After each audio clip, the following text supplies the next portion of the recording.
ஒலிக்கும். அப்பொழுது இயேசுவின் உயிர்ப்பில் அகமகிழ்ந்து பாடுவோம்.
முழு மனதோடும் வாயார பாடி புகழ்வது மெய்யாகவே தகுதியும் நீதியும் ஆகும்.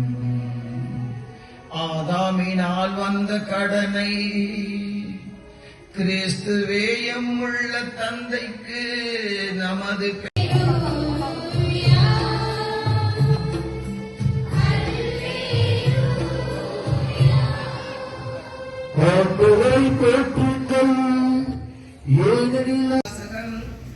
இயல் 6 இறை வாக்கியங்கள் 3 11 வரை.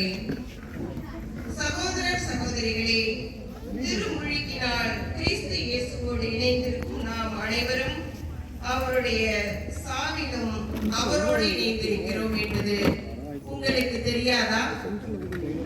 இறந்த கிறிஸ்துவை மாட்சிமிகு தந்தை உயிர்த்தெழச் செய்தார்.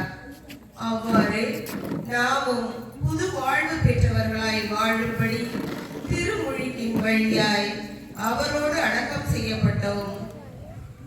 அவர் இறந்தது போலவே நாமும் அவரோடு ஒன்றித்து இறந்தோமெனில் அவர் உயிர் தெழுந்தது போலவே நாமும் அவரோடு ஒன்றித்து உயிர் தெழுவோம்.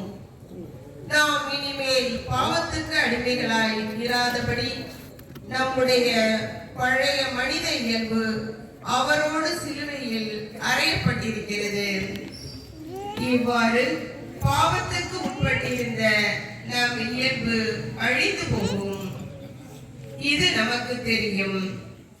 ஏனெனில் இறந்தோர் பாவத்தில் நின்று விடுதலை பெற்றுவிட்டனர் என்றோ.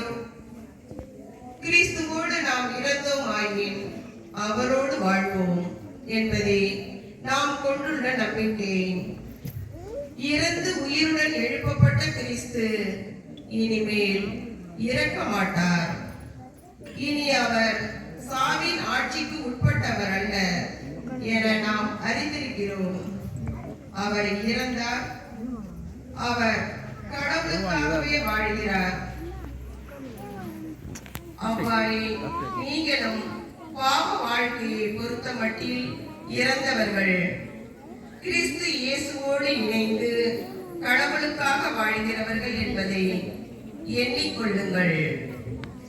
இது ஆண்டவர் வழங்கும் அருள்வாக்கு. இறைவனுக்கு நன்றி.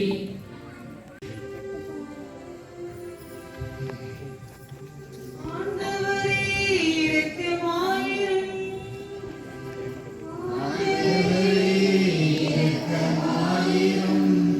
கிறிஸ்துவே இரக்கமாயிரும். கிறிஸ்துவே இரக்கமாயிரும். ஆண்டவரே